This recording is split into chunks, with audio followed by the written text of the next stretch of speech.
कि आज 10 लोकसभा के आपके कार्यालय खुल गए हैं, तो मुझे जो जानकारी है वो सब आपके एमपी ही कर रहे हैं वर्तमान में।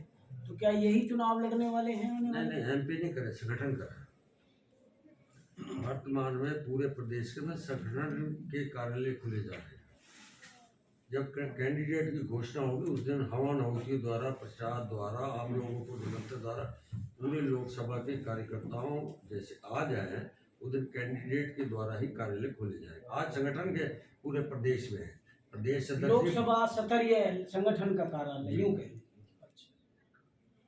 और कोई सवाल है? एक दो अभी तक तो दिल्ली की मेट्रो जो थी उसके माध्यम से अनेक स्थानों के ऊपर मेट्रो का संचालन हुआ था, लेकिन इस बार हरियाणा सरकार ने कहा है कि हम बाहर के लोगों से क्यों करवाएं, हम पैसा बचाने के लिए हम हरियाणा के तरफ से ही क्यों ना इस कार्यक्रम को आगे बढ़ाएं।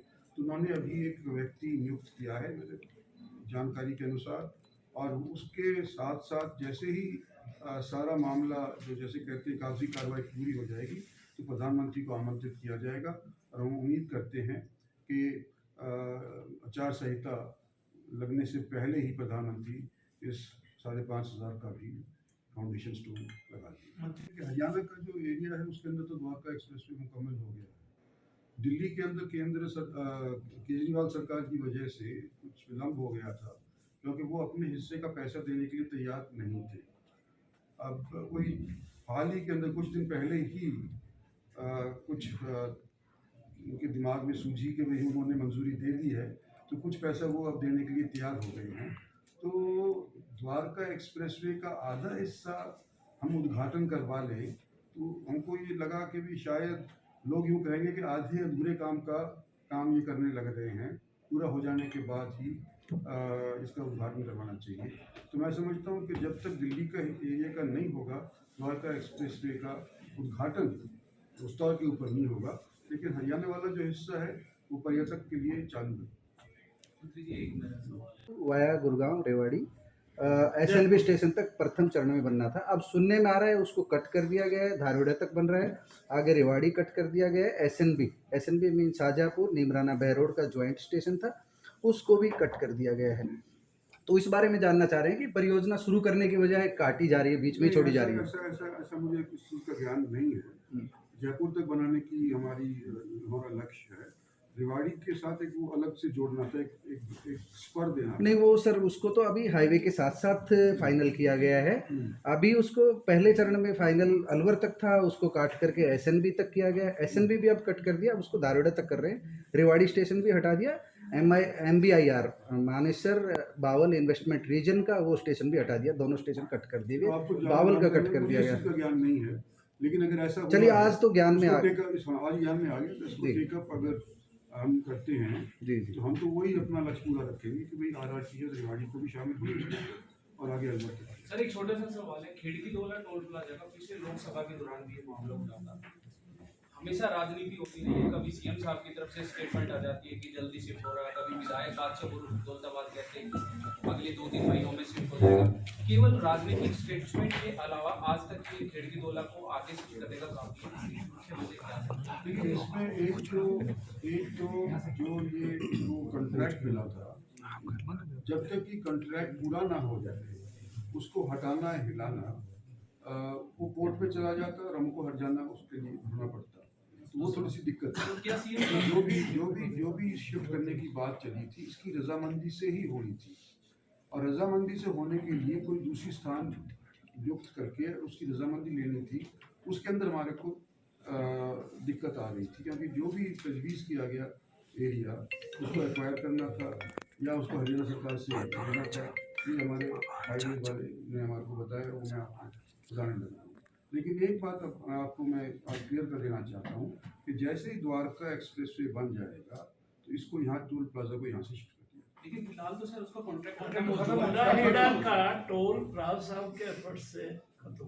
सर एक अनुमानित मान के चले कि द्वारका एक्सप्रेस तभी होगा, इसका तो मैटर उससे कुछ है ही नहीं है सर, इसका कॉन्ट्रैक्ट खत्म हो चुका है सर।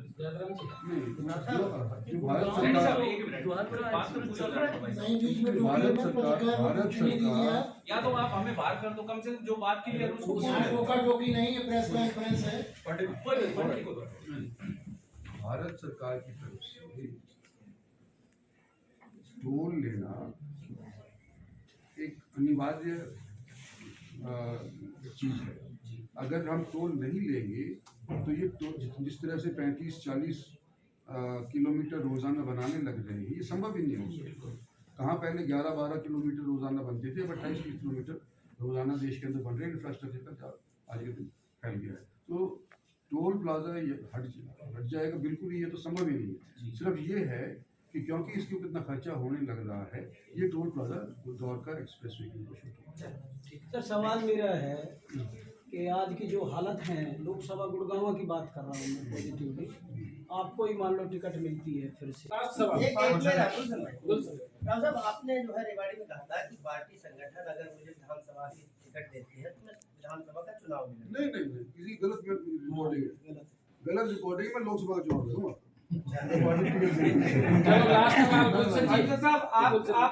आपने अभी कहा मैं खुद ही टिकट मांग रहा हूँ, जैसा कि आपने अभी टिकट करती तो हूँ भैया। अब आपको लगता है कि आपको भी टिकट मांगने की जरूरत पड़ेगी, क्योंकि एक नामी चेहरा जब भी आप किसी पार्टी में जाते हैं तो कोई ना कोई शक जरूर होती है, लेकिन इस बार आप खुद अपने मुंह से कहते हुए नजर आ रहे हैं कि मैं खुद टिकट मांग रहा हूँ। मैं टिकट बांटने वाला तो नहीं हूँ ना, मैं तो मांगने वाला हूँ। टिकट बांटने वाले तुम तो बैठे हैं। मेरे गृह जिला गुड़गांव के आदरणीय पत्रकार छायाकार मित्रों, आज भारतीय जनता पार्टी ने 10 की 10 लोकसभा सीटों का कार्यालय का उद्घाटन कर दिया है। आपने अभी हमारे माननीय मुख्यमंत्री मनोहर लाल जी को भी सुना है, हमारे प्रभारी और गुड़गांव से आदरणीय राव इंद्रजीत सिंह हमारे भारत सरकार में मंत्री हैं, 5 बार मेंबर पार्लियामेंट रहे हैं, इस बार छक्के की तैयारी है। देश में राम लहर चल रही है, जो राम को लाए हैं देश उनको लेके आने की तैयारी कर रहा है। अयोध्या हुई हमारी है, अब मथुरा की बारी है।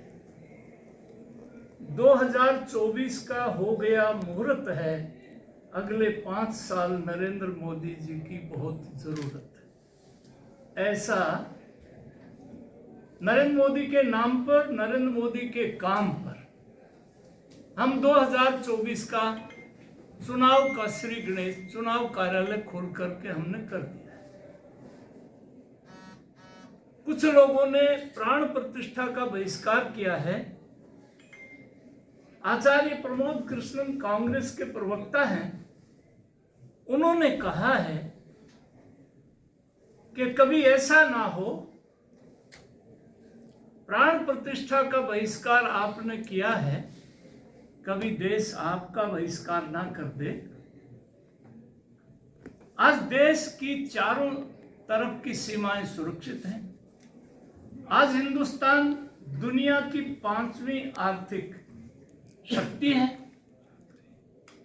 जीडीपी बढ़ा है, गरीब कल्याण हुआ है, चारों तरफ एक धूम सी मची हुई है। के आपके कार्यालय खुल गए हैं, तो मुझे जो जानकारी है वो सब आपके एमपी ही कर रहे हैं वर्तमान में, तो क्या यही चुनाव लड़ने वाले हैं? नहीं, एमपी नहीं करे, संगठन कर रहा है।